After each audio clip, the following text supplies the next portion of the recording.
Assalamualaikum warahmatullahi wabarakatuh. Para mahasiswa sekalian dan saudara-saudaraku yang dimuliakan oleh Allah Subhanahu wa taala. Siapa yang tidak ingin memiliki keluarga yang samara? Orang mengatakan demikian, yaitu sakinah, mawaddah, dan warahmah. Keluarga yang demikian adalah keluarga yang ideal menurut Islam. Keluarga yang demikian adalah laksana, wahana, landasan bagi terbentuknya putra dan putri yang solehah. Jadi putra dan putri yang solehah itu akan terbentuk dengan baik, dengan sempurna, manakala keluarga yang mendidiknya, keluarga yang mengembangkannya, segala potensi yang dimiliki oleh anak itu berada dalam suasana keluarga yang sakinah, mawaddah, dan warahmah. Saudaraku, apa sih ciri-ciri dari keluarga sakinah? Dengan demikian, ketika kita mengetahui ciri keluarga tersebut, maka kita bisa berusaha untuk memperjuangkannya.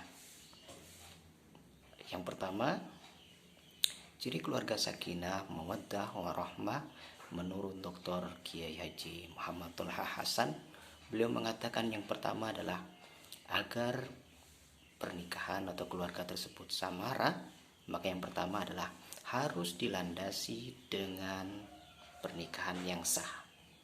Kenapa? Karena ketika pernikahan itu sah menurut agama, maka dia akan merasa aman, merasa nyaman, merasa tentram. Dia pun secara sosial, kemasyarakatan, dia pun juga merasa aman. Secara undang-undang pemerintahan pun juga dia akan merasa aman dan tentram.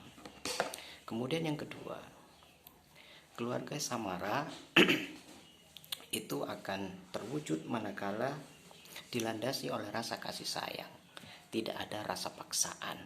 Sehingga dalam Islam kemudian ada hitbah atau lamaran untuk mengetahui calon pasangan yang akan dipilih, yang akan dinikahinya, sehingga harapannya tidak ada penyesalan setelahnya.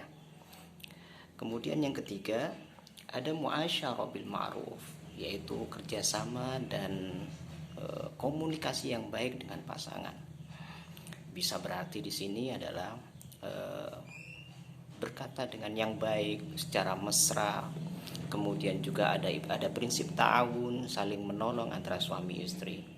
Kemudian ada saling tasyawur, saling bermusyawarah dalam urusan apapun di rumah tangganya.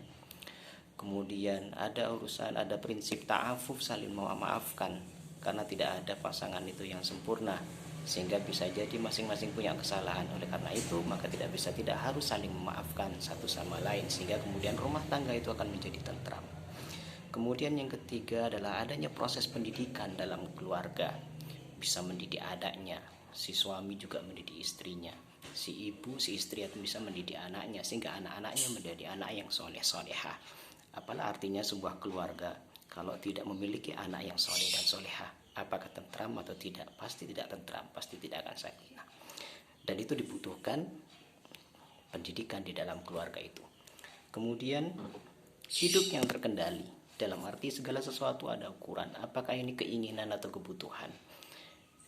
Kalau kebutuhan ya cukup butuh primer, kemudian keinginan itu tidak akan ada habisnya. Kalau mengikuti keinginan ya tidak akan selesai, maka hidupnya tidak akan terkendali. Atau mengikuti hawa nafsunya, baik nafsu mata, nafsu makan dan sebagainya, maka tidak akan ada kata selesainya. Kemudian ketika mengikuti hal yang tidak ada selesainya, maka tidak akan ada ketentraman di dalamnya. Dengan demikian maka samara tidak akan terwujud di dalam rumah tangga tersebut. Kemudian ada fasilitas dasar yang dimiliki oleh keluarga itu, yaitu rumah yang layak huni, kemudian rumah yang bersih. Maka rumah yang seperti ini akan menjadi membuat ketentraman di antara keluarga tersebut. Kemudian yang ketiga, yang selanjutnya adalah di dalam kehidupan keluarga tersebut ada suasana religius, ada suasana keagamaan secara spiritual. Misalnya habis sholat ada sholat berjamaah, kemudian ada baca Quran, ada sholat sunnah di situ, kemudian ada kajian, ada sholawatan bersama di antara keluarga. Ketika baca Quran, maka rahmat akan turun, ketenangan akan malaikat pun akan turun mengitari rumah tersebut. Ketika sholawat, maka rumah itu akan menjadi adem. Demikian juga ketika diisi dengan sholat sunnah, maka rumah itu akan bercahaya dan seterusnya. Itu diantara tanda rumah tangga yang sakinah mawaddah warahmah. Mudah-mudahan bermanfaat dan mudah-mudahan bisa dilaksanakan. Assalamualaikum warahmatullahi wabarakatuh.